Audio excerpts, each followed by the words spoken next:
Alright, hey everyone, this is Ash. Welcome back to The King's Speech. So we're going to dive straight into it here with Akane-Banashi, Chapter 26. Ah, I love this color page. Oh, it's so good. Story 26, Where You Belong, with story by Yuki Suenaga, art by Takamasa Moe, translation by Stephen Paul, and lettering by Sneer Aaron, with Rakugo supervision by Keiki Hayashiya. And we pick up where we left off last time with Iken going, "There's no mistaking it. The one teaching her must be Shiguma Arakawa." And Akane continues the story with, "Perhaps it was thanks to his very long, lucky name that the boy grew rapidly. But he may have been a little too rambunctious. Ma'am, big trouble!" And you see him shouting out the name with a lot of urgency. Again, I'm not going to repeat the whole name, because I think it kind of gets repetitive after a little while. It's like Jugumu Jugumu Goko, etc., etc. It's like, "Fell into the river!" And you see, where did the usual Karakuka passion go? This hall is turned from spectators of a competitor of skill into an audience simply enjoying a show. In fact, it would be more accurate to say that she was the catalyst for the change. Jeff, what? My son? It's like, even still, it doesn't make sense. Ever since the expulsion incident, I'd heard that Master Shiguma refused to take on any new apprentices. Add to that her exceptional skill beyond her years. What is Master Shiguma planning? And you see Koguma watching, thinking, I'm sure that if Master had just told her the meaning of outlook first. He thinks of Akane going, "Oh yeah, outlook, I'll just go and master that real quick. Duh." It's like she would have failed spectacularly, but because she tried her hardest to master everything, it makes you want to root for her. In that sense, I suppose I'm another person who has fallen under her spell. And then we have, he's gone. He didn't get swept downstream already, did he? It can't be. It ain't true. It ain't true. I won't let it be. Hey! And you see the father shouting out the long name angrily. Go, just send us a sign. Tell us you're still alive. Jugumu, Jugumu. And you see the little kid just showing up dripping wet behind him with a what? It's like, huh? Jugumu, why are you here? It's like, why? It was taking so long for help to come, I just got out on my own.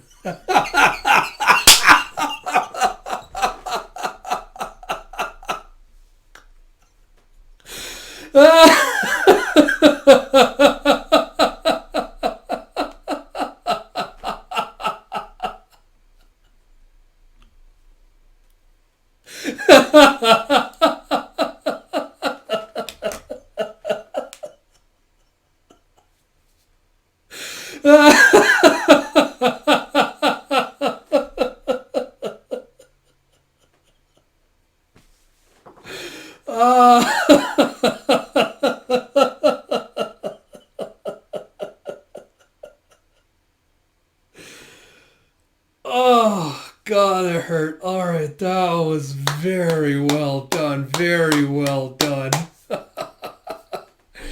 And you see Akane just bowing as the audience is roaring with laughter. And that is the fond, familiar story of Jugumu. And you see the audience just giving her an ovation as she, just lets out a slightly nervous huffing breath. And gosh, she was like, "Oh crap, I'm supposed to be writing an article, but I'm just sitting here enjoying the show." And you see Sei next to him going, I feel like Rakugo is just so cool, He's like, "You're just thinking this now?" He's like, "No, I knew that already. I'm just saying I was reaffirming that fact." And you see Kaisei going, "Thank you very much for that performance. And now, Master Isho, what did you think?"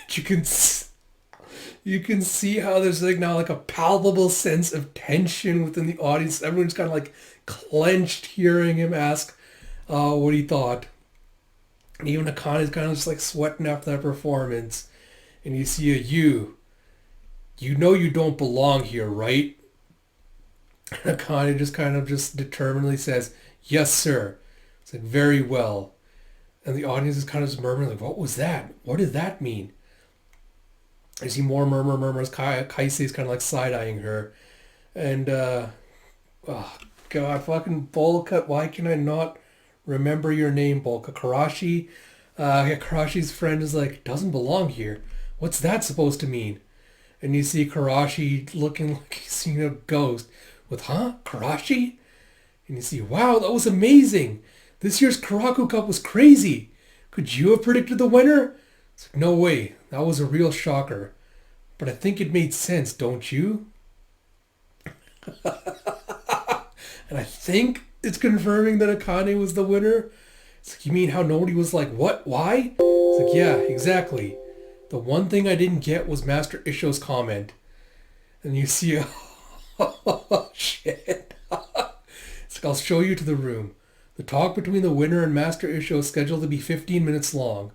It's like, oh, would you like a notepad? I know he can be rather intimidating, so it might help to have your questions written down. Nakane is like, no, I'll be fine. I only have one question. As she goes in to face him. Oh, alright. I want to say, like, again, this is kind of a perfect chapter, but not in the same sense that chapter 24 was a perfect chapter.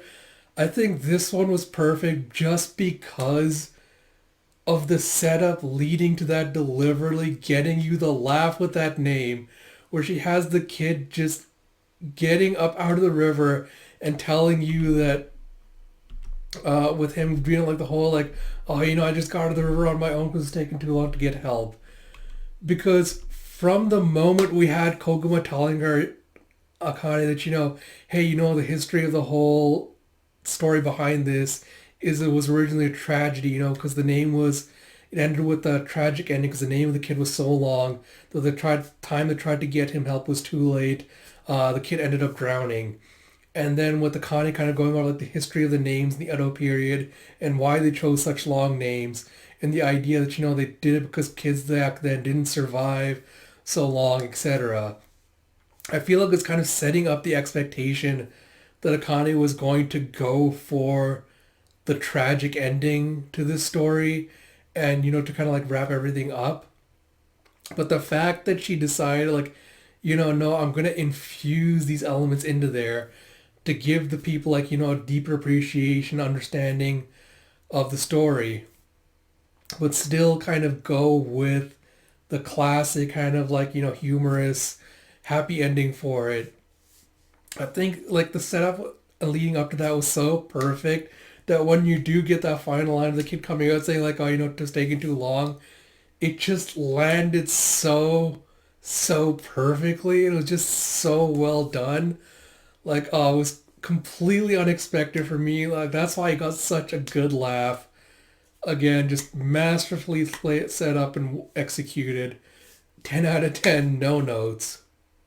But yeah, really, really like that. I was not expecting this performance to go anywhere or the places that it went. But honestly would not have had it any other ways. Absolutely perfectly well done despite a kind of lackluster and rocky start. I think it ended up doing really, really well. So apart from that, I'm also curious what he meant by, you don't belong here as well, because it's been a while since I've read the last couple of chapters. Because I feel like it could go either way. It could be him saying like, you don't belong here in that your skill is so significantly like higher than the other competitors that it's kind of unfair for you to be competing at this stage or this level, this stage of this level. Or it could be very well being, what was this, the same thing that Shiguma was telling her, or Koguma was telling her a couple of chapters ago, which I can't recall off the top of my head, but being like, you're just an apprentice, you're too early, you haven't been an apprentice for very long, so you're kind of being too bold and too cocky trying to go into this right away and compete with, your seniors, basically. Honestly, it could go either way. I'm not sure which way it's going. I'm also interested in why Kaise was kind of like side-eyeing her as well during the thing, because I don't know if he... Okay, that might be because he doesn't know about the history between her and Isho and like what happened with their father. So that might be why he's side-eyeing her. Is like wondering like what the hell the beef is with between her and Isho and like what the hell what's going on. Like how do they know each other? But yeah, I'm really looking forward to how this confrontation is going to go down. I'm tempted to read it today, but I think I will save it for another day because I did reach the 5 chapters for today. Uh, yeah, I think I'll save it till then because I don't think I want to go too much into it right now. So yeah, so look forward to that. Like I mentioned at the start, my plan is to be caught up with the series by next week. So hopefully after then I'll be able to do weekly reaction reviews for this along with the Kaiju and Spy Family videos. As always, I hope you enjoyed watching this video, and if you did, please consider liking or commenting. And if you haven't already subscribed to the channel, hitting those buttons does help me a lot with regards to promoting this channel to a larger audience, especially more so than views because YouTube's algorithm unfortunately rewards button pressing more so than anything else. So if you enjoyed this video, please do consider doing either commenting or liking because that would really help me out a lot, especially because I would really like to get to the magic subscriber number of 169 subscribers by the end of this year, which I do think is very possible. So if you'd also like to help me with that, that would also be greatly appreciated. And until next time, this is Ash. Talk to you all later.